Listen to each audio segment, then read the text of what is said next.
People want to know what's expected of them. People want to win, right? If they know what's expected of them and they want to win, ideally you're creating a culture where people raise their hand when they're not doing that.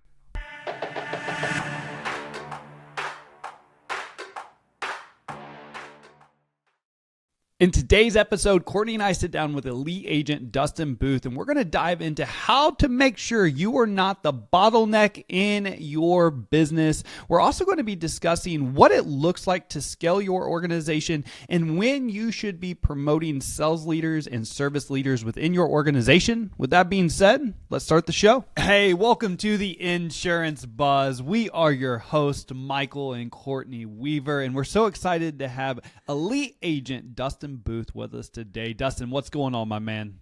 Hey, so happy to be on here, guys. Appreciate the opportunity. And man, I'm excited and hope I can match y'all's energy and have some fun with you guys today. We're going to keep it up. Let's go. Oh, yeah. So I'm excited to catch up because we've known each other now for quite a while. Like you started a year before. You started in 13. We had opened in 14. So very similar. You're from Kansas City, went to Arkansas. But you recently, in the last few years, where I kind of want to start and kind of guide this conversation is you've recently went from one office to two offices. And I know that can sometimes be a struggle and a transition. I know that when we were operating multiple businesses at one time, like there's just a lot to learn and there's lots of struggles that you go through. So I'd like to start the conversation off there around, hey, what did you learn going from that one agency to two agency? What did you learn during that process? Yeah. So definitely jump in there. And it'll probably be a little bit of a story here because I think hopefully it resonates and maybe others have seen that. So when I had the opportunity to get the second office, it was one of those times to where just everything was happening at once, right? So from a personal standpoint, we had just had our first child. So had our boy Easton. So I'm becoming a dad for the first time. We've hit like our 5-year marriage anniversary. We had just purchased our second home, like our new home for us to have a family in. So I had all that going on at once and really just had to stop the brakes and say, okay, what does this look like, right? A lot of times, like what got you to where you are isn't going to get you to where you want to be, right? So I knew I was going to have a different skill set as a leader. I knew being a dad and being a devoted husband, I wanted to make sure that I didn't go back into year one agency ride of, hey, swing some food by the office. I'll see you at 9 or 10 o'clock at night. Like I wasn't going back to that person. I was going to do this smarter and do this with the team and empower them and have other leaders helping me out. So I really made that decision. And it started with some advice I got from my coach, Bradley Hamner, with Blueprint. He really got me on the idea of you have to lead yourself first, right? You're the metronome for your business. You got to put your oxygen mask first to breathe, then help others. And the first step was creating a 3-year vision. That's right. So Cameron Herold has the book, your 3-year vision, a vivid vision. I started there. What do I want this to look like? Not just day one, but 3 years from now. Revenue, team size, roles in the team, what's my time look like?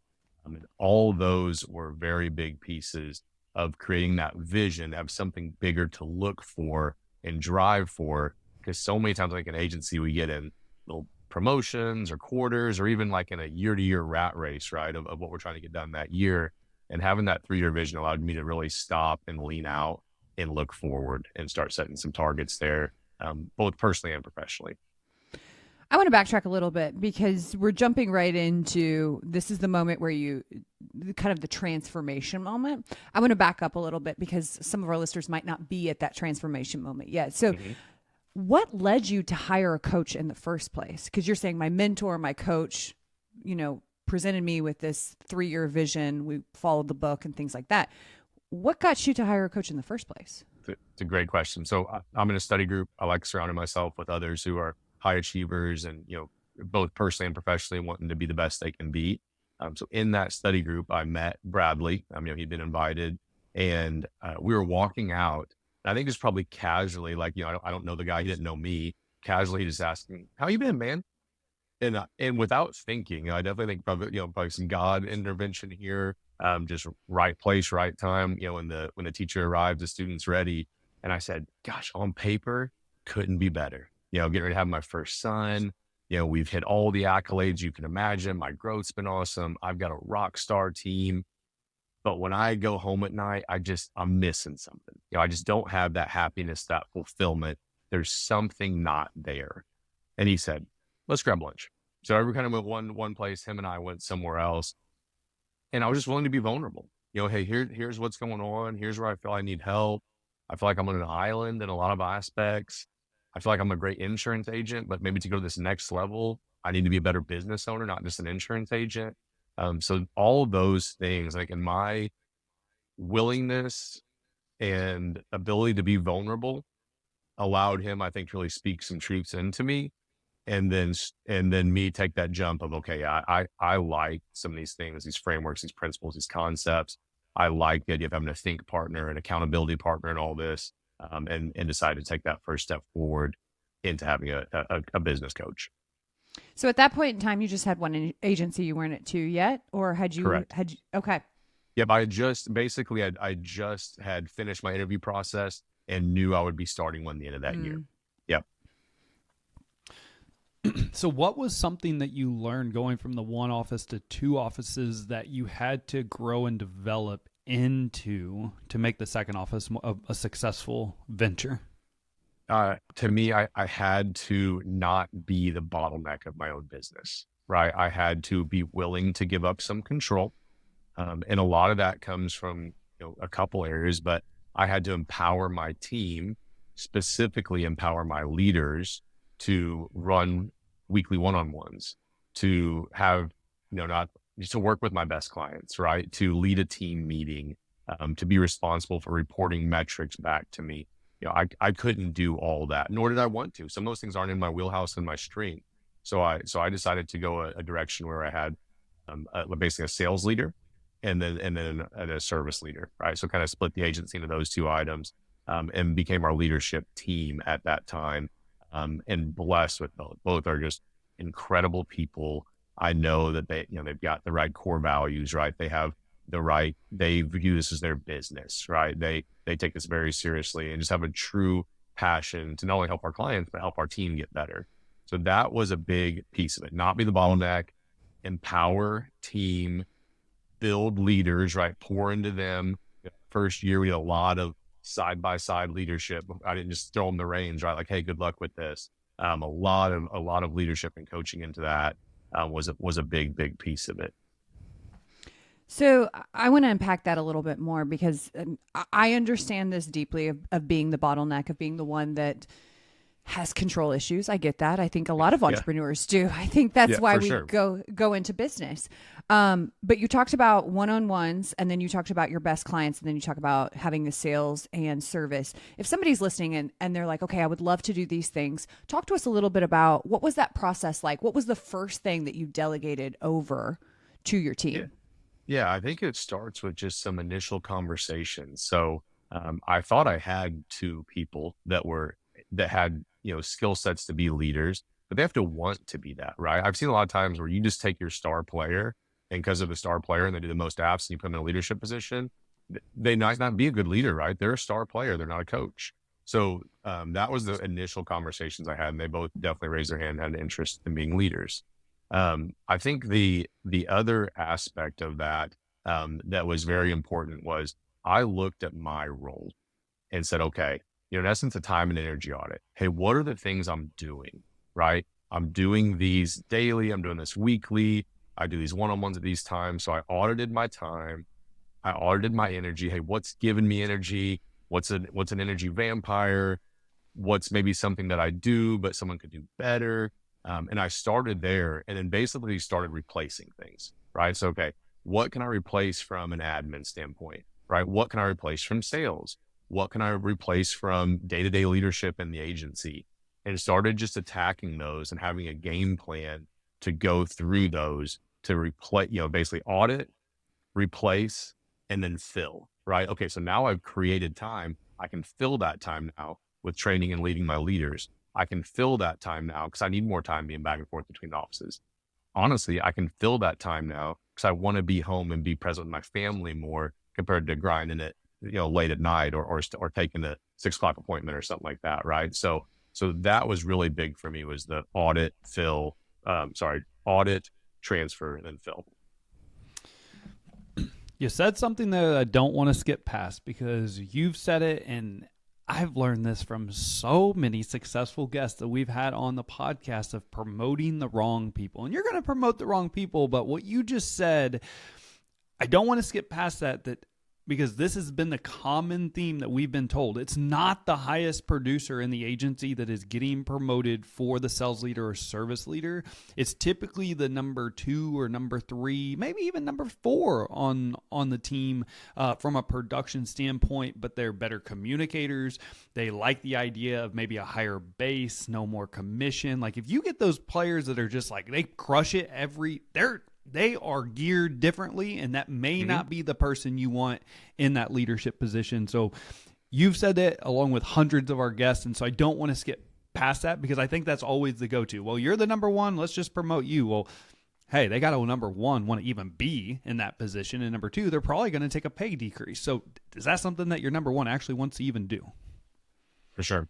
Yeah, I mean, there's times like you want the ball in your talented players' hands. And it's, I think too, what helped us was there was never just like a day one, like, all right, we're making this switch. You're not going to be involved in production and involved in still handling your service responsibilities.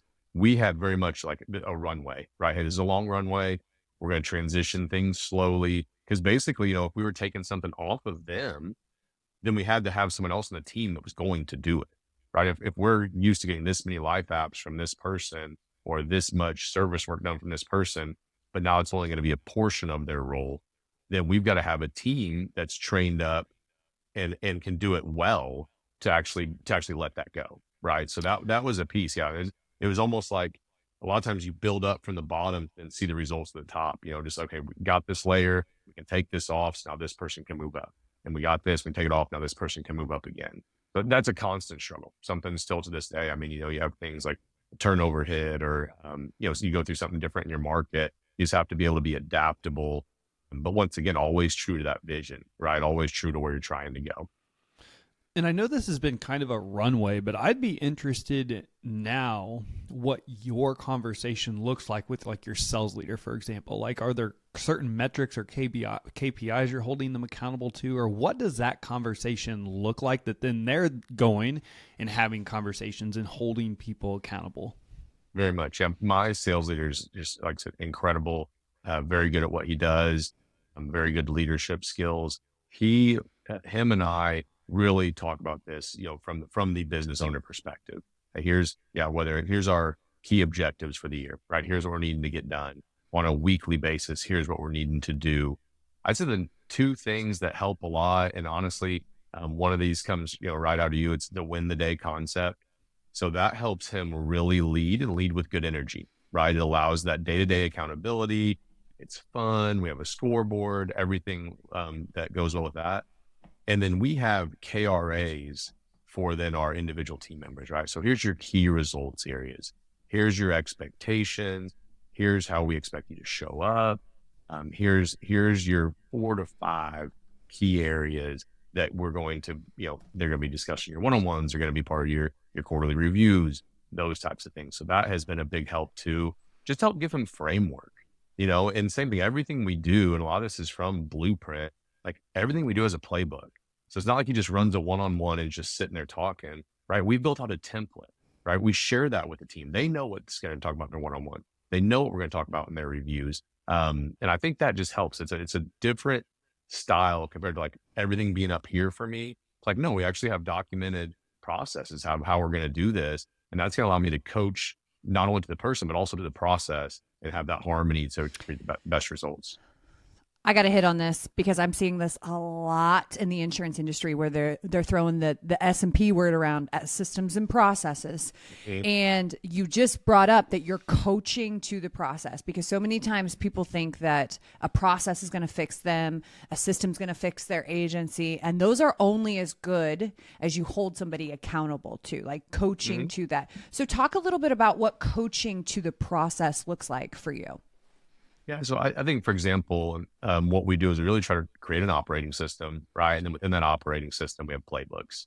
So the playbook will be very detailed, right? So maybe it's a play on how we want to pivot to liability umbrella policies, right? And so from that, we're going to have like, hey, why are we doing this, right? And that's going to kind of be tied to our mission, to our core 4 values of who we are as risk managers. Then we're going to have a product, like here's what the product is, right? In 2 sentences, here's how you explain it to someone. Then we're going to have the system, right? So, hey, when we see someone with 100, 300, 100 limits, we have this conversation. They're interested. Here's what a quote looks like. Here's what a pending task looks like. Maybe to kick that to the sales team to work it in more detail.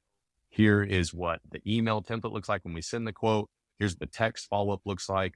Like it's a playbook. Ideally, you could come in, have no insurance experience and read through that and be like, okay, I can do that, right? It's not just, I used to be so bad. I think a lot of us are when we get started, right? I'm just like, all my, the IP, I guess, is all up here, right? Nothing was documented, right? It was just, okay, well, I'll hop in and tell you that same story again until you got it memorized. Or, okay, I can't believe you forgot how to do that. Let me sit back down with you. Well, as you grow and as you grow team, that's just, you have to be more efficient in this operating system, these playbooks, and really spelling everything out helps get our team up to speed faster and helps ensure we're doing the right things the right way.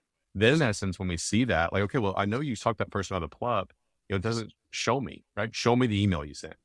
I don't see anything in the text templates. Like, did you not text this person to follow up? Because once again, is it a skill set? Like, hey, we need to do some coaching around here. Or is it will, right? Skill versus will. Is it just, they don't want to do it or they don't believe in it? So that I think helps a lot when you have clear processes to actually coach to and then help with accountability. Accountability is hard. So it is the hardest thing, I think. Well, I don't know. I think entrepreneurship is just a daily whack-a-mole game where you get to pick which challenge, the biggest, it's like triage. What's the biggest challenge that I need to attack? It's hard, man. It's hard. So Dustin, I'm in your office. I'm brand new and I sit down and you have these systems and processes. We have the blueprint. We have, this is how we do things. I miss something. I don't do this. Talk to me about what that process looks like. When are we having our conversation so that you, the leader, catch that? And then what does the conversation look like to me, the person who hasn't done that thing? Yeah. So I think the first thing that's important to me is like when I first started doing this, I was having those conversations. That doesn't make a lot of sense. I'm not the one meeting with them weekly. I'm not the one that's holding them accountable to win the day. So we really shifted that. Make the leader needs to have that conversation, right? The service leader or the sales leader. And there, we're never going to be the type of company that just jumps on your throat. Like, I can't believe you didn't, set that referral or you didn't see the email template. But it's honestly, it's a lot of chief reminding officer. And then what we'll do is we coach in the moment. So, hey, we heard this. Give me some feedback, how'd it go? Here's some feedback I have for you. And then if we're seeing more of maybe like a trending issue, like this person is continually not winning the day, right? Or this person is clearly not following the process on this aspect of their job, then that's going to be addressed in a one-on-one, right? So that's going to be more closed door conversation. Here's what I'm seeing. We practice radical candor, care about you, love you personally. At times we need to be very direct on the business aspect though. So we're going to be direct. This isn't getting done. What is it? Are you confused? Do we need coaching? Is there something in the playbook that doesn't make sense? Or once again, is this just a will? Like, you're busy or you forgot or you don't have the belief in that product, wherever it may be, that's where those conversations then tend to lead to. And then you've got clarity, right? Okay, we're both clear when you walk out that one-on-one, here's what's expected and here's what we're going to be looking at when we get together again next week. I love all of this because I am a firm believer in processes and systems. But I want to skip over the fact that just because you have documented processes and systems, you hit on this earlier, accountability is the toughest. And either you're going to have to hold people, if you're the owner right now and you're like, because we've all been there. Well, we have the documented processes and systems, but the team's not doing the processes and systems. Or we also have individuals that are like, hey, can you email me this process or system? I'm like, yeah, of course. And I follow up with them like a month later. I'm like, hey, how's that? Oh, we haven't looked at it. Like, documented processes and systems are a must. I also will go a step further and say that it needs to be more than just documented. It also needs to be videoed and kept in a video file somewhere, because that's actually how people best learn. That's like what we do at Weaver Sales Academy. Everything's playbook format, but it's also backed by short form video content where you read it, you watch it. We have audio that you listen to it. That's how we teach your team how to sell. But what you're talking about is, I would love for you to dive into, how do you hold yourself accountable, and let's pretend like you're in a new agent position. You don't have the money to hire that sales leader. What does that conversation look like when you, or what are you doing to even hold your agency or yourself accountable to that process and system? Yeah, I think very good question. I think you go a lot of ways here, right? So I think part of it depends on how do you want to do this, right? I'm a big believer. I don't do my own taxes, right? I hire a specialist to do that. I think there's some times where, hey, I'm a good visionary. I'm good at implementing and creating these systems and processes. I'm not good at day-to-day accountability. That's where like a coaching program is perfect for that. Like, hey, I'm going to work with my coach. I'm going to work with Weaver Sales Academy on creating this, knowing that a weakness is accountability. So I'm going to have someone else, right? As coaching my son, when dad tells him to do something, sometimes it's just dad telling him, right? When the other coach tells him, there's just a different level of response. And I'm sure you guys see that too, and probably hear that from agents. So I think all the time. It's like we hear that exact same phrase, and I always say like we're the fun aunt and uncle, like we're the ones that are going to reinforce the thing that you're already saying. So carry on. Yep. But yeah, I love that you said that. Yeah. So I think that that's one avenue. I think the other is just clear communication, right? Clear communication. People want to know what's expected of them. People want to win, right? If they know what's expected of them and they want to win, ideally you're creating a culture where people raise their hand when they're not doing that. Hey, I am just short. I'm not hitting it, but I'm trying. Like, what do you see, right? Have one of our team members right now, and he is taking the swings online. The asks are there, right? The pivots are there. The presentations are there. We're just not quite closing. And because of that, because he's got the will, it's a skill. Skills are usually very coachable. And then we see that, we address it in a one-on-one, and we get commitment. Hey, we're willing to coach you in the moment. We're willing to spend extra time with you each week. We're willing to send you to a training or have you watch these videos, whatever it may be. But with that, then we expect this result, right? So I think that's a lot of it too, is just clarity and clear communication. Like, hey, we're in this together. Here's what's expected. We both want to win. So I think me and Courtney both want to talk. So I'm just going to add this real fast. I would add something to the clear communication. I would say clear, consistent communication. Don't forget about the consistency piece. And also, when you think you've clearly communicated something, you ask, hey, how did you just take that? Like, tell me what you just heard. So make sure that your clear and clarity is the same clarity that you believe that they have. It's kind of like when she asked me to maybe go get the groceries, and I bring the groceries in and set them on the counter. Well, what she was actually wanting is for me to get the groceries and put them in the fridge. Well, you know what? This is a recent conversation. Or I was a little off on this. I was a little busy. I grabbed so But to your point, Michael, that's so important because people hear and interpret things differently. What does done look like? Paint me done. Brene Brown talks about this a lot. It's like not just get this done, like repeat back to me, what would done look like to you? The thing that I got excited about is that you got commitment. Is that you were saying, I am willing to invest. I am willing to give you the tools, which there's already a framework of psychological safety. If somebody is willing to say, I need help and raise their hand, you've already set that up in your agency, which is a completely different thing. There's a whole book on psychological safety that you can dive into where people talk about being safe to bring new ideas or safe to ask for help without fearing their job being taken away from them. But you're getting commitment in saying, I'm willing to do these things. I need you to meet me as well. So it's a win-win for everyone that they both know what energy and effort is required in that. I'm curious because I am seeing a lot of over-delegation, and Dan Martell talks about this a lot, where when you're buying back your time, you're not buying back your time to just do nothing. You're buying back your time to do things that are better suited for your skill sets. So I am curious, what are the things that you won't delegate? Dustin Booth, two office agent, what are the things that you're like, I will not delegate? I'm doing this myself. Great question. Let me double tap on some. I love Dan Martell and the Buy Back Your Time book and all the principles and concepts around that. Yeah. Let me double tap back on the consistency real quick. So I think what helps with the consistency is having a perfect repeatable week. Having something that, like, I used to run one-on-ones and I'd meet with a senior account manager, and we met on Thursdays. It was normally in the morning. Sometimes it was my office. Sometimes it was his. and we kind of had an agenda and we met, right? Compared to now, what that looks like in our agency is you have a one-on-one, 9:30 at Thursday. There's an agenda. There's going to have time, obviously, where you come in and speak and give us feedback and talk, but it's consistent. And you can't do that if you don't have a perfect people week. If you're not building out your calendar to have set times for one-on-one when you've got the right energy to do that, set times for sales calls, set times to do administrative work, right? Like, so I'm low energy by the end of the day. Like, give me all my payroll and admin stuff. Like, give me that at the end of the day. If I'm going to be center stage, I want that in the morning, right? I want that. So that I think is big for consistency, is having a perfect repeatable week. With the buy back your time aspect and things that you won't give up. To me, one is strategy. So I'm definitely going to work with my leaders. I am going to take their feedback. I'm going to even give them, okay, I want you to come up with a game plan here. But I think strategy is super, super important as the business leader.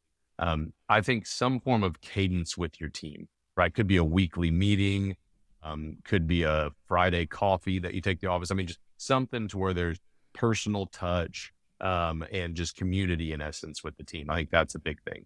I think growth and development, right? How are you growing as a leader? How is your team growing? What training are you purchasing for them or giving them or making sure they get? I think those are all important things to me as a leader that you'd want to have. Then from there, I think it's just what's your skill set, right? So if you're better, if you're the best salesperson in the office and you still want to run these specific appointments, then great, go at it. That's not me, but there's a lot of agents that have that skill set. If you are awesome at marketing, right, and you love that and tracking the metrics and what levers to pull to maximize your ROI on new business, awesome, do that. But I think once again, those are the things that are in your wheelhouse, and you probably know what those are. But if you're not organized, if you don't have that perfect people week, if you're the bottleneck and everything's going through you, you often don't get to the important, because that urgent whirlwind of the day-to-day is just constantly going to be nipping at you. So those are important things to me. It's hard. It's not easy. Especially when I first started, I mean, I was writing a lot of this. I personally know these people. I'm very involved in my community. I see them. So for me to be able to then, when they email me or reach out or want to say something like, hey, actually, this person on my team is best suited to fit for you right now and help you out. They're incredible. I promise they're going to take great care of you. I'll connect you to via email, or I'll have them reach out and set an appointment with you. But those types of things too are just, when you do that, it really shows your team like, wow, he trusts me. That means a lot. Okay. The last thing for me, to give kind of guardrails to anyone that's listening, and you don't have to disclose, but I would love your feedback on at what size book of business have you noticed where a sales and a service leader start to make sense? Yeah. I kind of to steal from the Navy SEALs. I mean, it's, SEAL Team 6, right? I mean, a lot of times that's about as big as a team as most people can lead, and lead effectively and efficiently, especially in what we do, a high demand service type industry. We're also probably still going to be doing the things. You're not just purely leading and managing. You're also probably going to have some involvement in role of the agency. So I personally think as you start to get there, that would be a good tipping point. I think just when you start realizing it's taking out of your highest business activities, right? Like, man, I'm once again, it's not me, but I'm great at appointments. I'm not getting around as many appointments as I want because of my one-on-one schedule and things I'm having to do to lead my team. Okay, maybe that's time now to do that, with the whole purpose of I'm replacing those leadership items to then be in more appointments, right? I think it always has to have a desired result of where you're getting to. But I don't know there's necessarily a number, book size. I think team count would be one thing. And I would think just once your schedule is losing the capacity. Mm-hmm. Yeah, I mean, that's another common answer, is that 5 to 6, like people's with the leadership. But then you have the owner of NVIDIA CEO that's running like 43 people. It's like, come on, man. So I think everybody has their own. But we were just talking about this. We're like, man, he has 43 reports. Oh, unreal. Gosh. Yeah, and he's running if he's got that NVIDIA talent to do that and just loves it, more power to him. Most of us are not wired that way. Most of us. So I think Fewer those people. layers help. Yeah. Fewer people are easier to manage. Like smaller 100%. teams are easy. So while you may have a big team, you have a leadership team. So now you're managing your leadership team, and your leadership team then goes out. And so that's how, I'm a big fan of like small but mighty. That's the easiest way you're going to have clear, concise communication throughout the culture. Dustin, this has been fantastic. If anybody wanted to touch base with you, connect with you, reach out and just ask some questions, what's the best way for them to do that? Yeah. So I would say honestly, Dustin at blueprintos.com. So blueprintos.com would be a good place to email me. Just any questions you have. And I wouldn't be where I'm at without, an agent taking a risk on me in college and coming out of college. So many great mentors that I have in my life, both in and outside the business. So yeah, if I can help with anything, I'm all about that, all about paying it forward. And, just once again, huge kudos to y'all, man. You guys have really chased your passion. I'm trying to make some hard decisions in going the route you guys have went. But had to maybe leave good to get to great, right? So you guys and how you max out life and just your energy and what you guys are doing. I know you're helping people. I know you're serving people. Man, keep up the great work at Weaver Sales Academy too. Thanks, man. I appreciate that. It's been fun. That is the highest compliment, Dustin. Thank you so much that anyone can ever give us, because life is short and we want to do what we love, but we don't want to miss it. I don't want to get in the bullet train and be running at my goals and miss every beautiful thing that's passing the window. So thank you for saying that. Create a huge impact and have a hell of a lot of fun along the way, baby. Let's get it. Dustin, this has been great for all of those of you tuning in today, whether it's on the podcast, whether it's YouTube. Thank you so much for your support. We appreciate you. I know I say this every single time, but I truly do mean it. Time and attention are by far our most important assets. We truly appreciate you spending time with us on The Buzz. So thank you. Go out, make it great. Dustin, thanks again, brother. Thank you guys for having me.